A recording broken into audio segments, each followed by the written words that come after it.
Yes, sir. I would say this about DeBoer. I don't necessarily think people are focusing on what his real issue is. DeBoer's an offensive guy. He can't get quarterback fixed. His whole aura revolves around that offense being explosive, being dynamic, having an NFL caliber quarterback that can throw the ball to all three levels. He didn't have it in Milroe. Milroe's talented but inconsistent throwing it. I'm not going to evaluate Ty after one game, but Ty did play in 23 at USF, so we've seen a little bit of him. I don't know if Ty's the guy. To me, that's DeBoer's biggest issue. He got a fixed quarterback. If he gets the right quarterback and he's making plays, then that creates a certain kind of energy, and that kind of gets the fan base excited, and he can play football like he wants to play football because he's not a play great defense, run the ball, play field position, get the game to the fourth quarter guy. So I think his biggest issue is he's got a fixed quarterback. And I don't know what those two backups are like. I don't know what the competition was like from a competitive standpoint. But if he doesn't get that fixed, he's in trouble. Yeah, my thing to that was when Ty started in South Florida, it was an absolute downpour. It was a monsoon the entire game. I can't evaluate off that. It's hard to evaluate off of this game. My mindset going into the Florida State game for Alabama was whether you want it or not, you got to be able, in the SEC especially, you got to be able to run the football. You got to establish a run. PFF had Alabama's O-line, the second highest rated O-line in the country. Okay, well, if I have the second highest rated O-line in the country, I better be able to run the fucking football. And in the first two series, we were getting pushed. I thought we had a good mixture of runs mixed in with some tempo, mixed in with some bootlegs, mixed in with, quick game, intermediate. And then we had a couple where it was play action. We took shots and they were successful. We hit Bernard deep on Florida State sideline on a deep corner that kind of rolled out, ended up looking like a bench route. But we got away from that after the first two series to where we didn't go back to a bootleg. We got away completely from quick game. You got to be able to run the football. Ty going into this game did not need to be a savior in my eyes. Like, you have an experienced defense with multiple All-Americans, with all SEC preseason All SEC dudes on defense. That was your nucleus of this team, was supposedly the defense and the O-line. So if that's the case, any team that has that, you're going to play good defense. You gave up 31 points. You gave up 24 unanswered. So that went out the window. And then you had the second highest rated O-line in the country, and you couldn't run the football. I mean, you ran the football for 87 yards. Like, Ty took care of the football, had 2 touchdowns. Through it, I just felt like we got away from the game plan. And that goes back to, Coach Grubb. Ryan Grubb came in, that everybody gave shit to Nick Sheridan last year as the OC, but after the first 2 series, I didn't see a difference from the play calling from Nick Sheridan to Ryan Grubb, and everybody thought there was going to be a big difference. So, AJ, stop right there for a second. Now, I'm coaching Smitty and JB. I'm the quarterback coach at Alabama. JB, you're Ty Simpson. Smitty, you're the other guy. I just showed you the clip of what the national pundits are saying. This is no offense to AJ. Ty, that's bullshit. You missed 10 layups in this game. I didn't ask you to go win the game. What I asked you to do is when we got a clean pocket or you extend the play and the guy's open, throw him an accurate football. So that's what I'm telling the quarterback room. I'm not asking you to go out here and be a Heisman caliber quarterback. What I'm saying is do your damn job. Play when it's chaotic, you got to be calm. That's the one thing about Ty. And listen, that's why I put context on it. I'm not going to evaluate him after one game. It rained.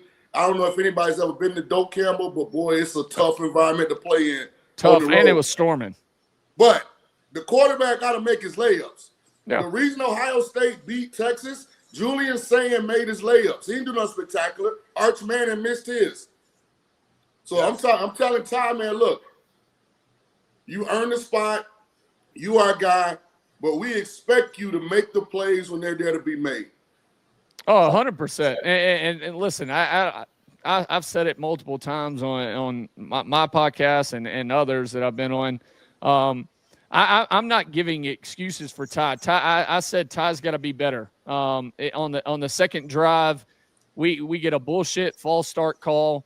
We're in third and super long. We run a deep concept. We had double wings by tight ends. They bang and then go to the flat.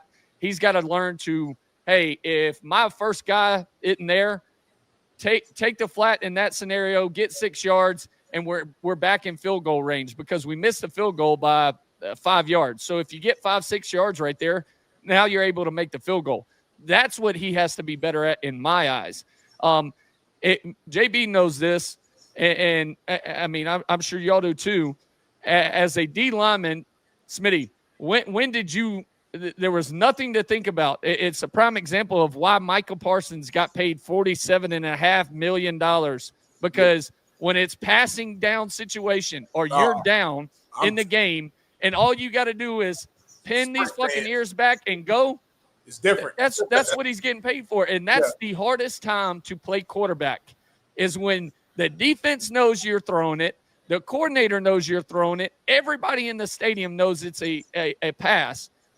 That's when it's tough.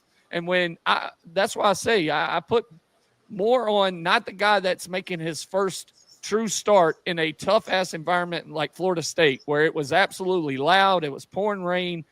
I put it on dudes that were preseason All-Americans, Ryan Williams, Caden Proctor, like your second highest rated O-line in the country. Oh, they getting it, AJ. Those dudes got to go play too. They getting it too, AJ. But I'm starting at the top. Yeah. Listen, I don't give credit to a lot of quarterbacks. JB will tell you this. Listen, you were a hell of a quarterback. You got labeled a game manager. But I watched your ability to stay calm when it was chaotic, to throw the ball under duress. You played in a system that didn't allow you to be elite. Yeah. You saw, like, I always say this about Troy Aikman. Like, I take shots, like, subliminally, because statistically, I mean, he wasn't even a Ring of Honor guy for Dallas. But he ran the Cowboys system. That's what they were. AJ, you ran the Bama system. In today's game, listen, man, to whom much is given, much is required.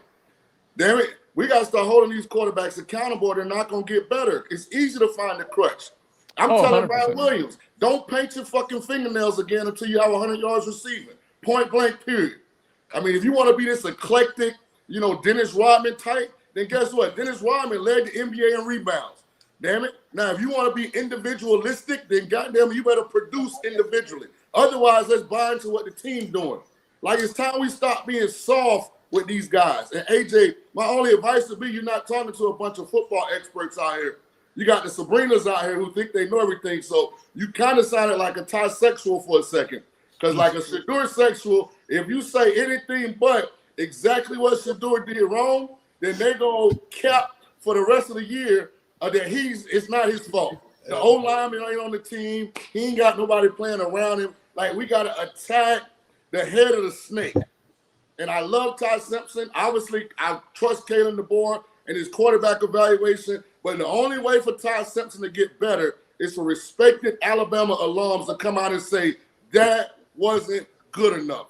Take away all the things you couldn't control. Let's just evaluate the stuff you could control. You were a C player at best. Oh, yeah. I 100% agree. And listen, that's why I said, like, I'm not making excuses for Ty, but my mindset, all I can do is evaluate off this first game. And my mindset for him going into the first game was your job is not to win it. Make the plays you're supposed to make, but don't go in and cost the team. Don't lose the game. I felt like he did that. Now, as the season goes on, this week coming up, ULM, then Wisconsin, and then Georgia. All right, now it's time to go. Now you gotta go make plays on a regular basis. And then there's more evaluation. Just going into this first game, I was looking for more dudes that have played a lot more games and have that experience to step up and make the plays for him. But people don't realize Ty was a 5-star quarterback as well. He was the number 2 dual threat QB coming out in high school.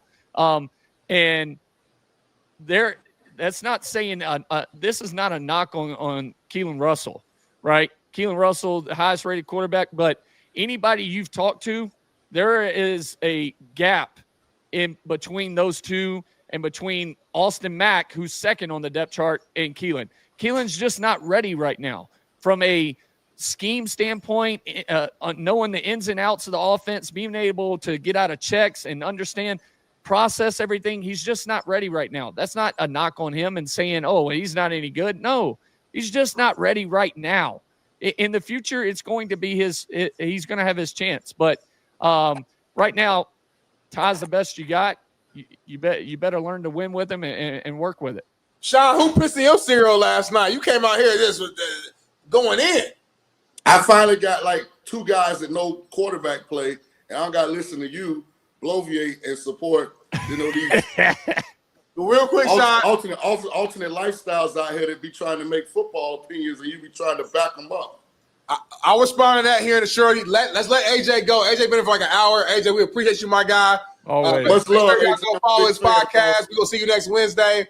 And thanks you, AJ. Yes, sir. AJ, when is your show on? It comes out every Tuesday morning at 6 a.m. Also, just once a week. Are you guys going to go twice? We're trying to. We're trying to talk to producers and get it. But right now, just once a week on Tuesday. I gotta get T Rich on one day. Get his ass over here. I gotta fuck with him one day. Man, I love you on here, man. I can't wait to have you all year long. Appreciate you joining in. Sir. And we'll get on the board one day. I just had to bring Shaun in to introduce him. He wanted to talk to you, so hell yeah. We have to have the combination of quarterbacks because Smitty is a D lineman. So awesome. Yeah, and Smitty knows what a 3 technique is. AJ, I hate quarterbacks. AJ, much love, bro. See you Wednesday. Appreciate y'all.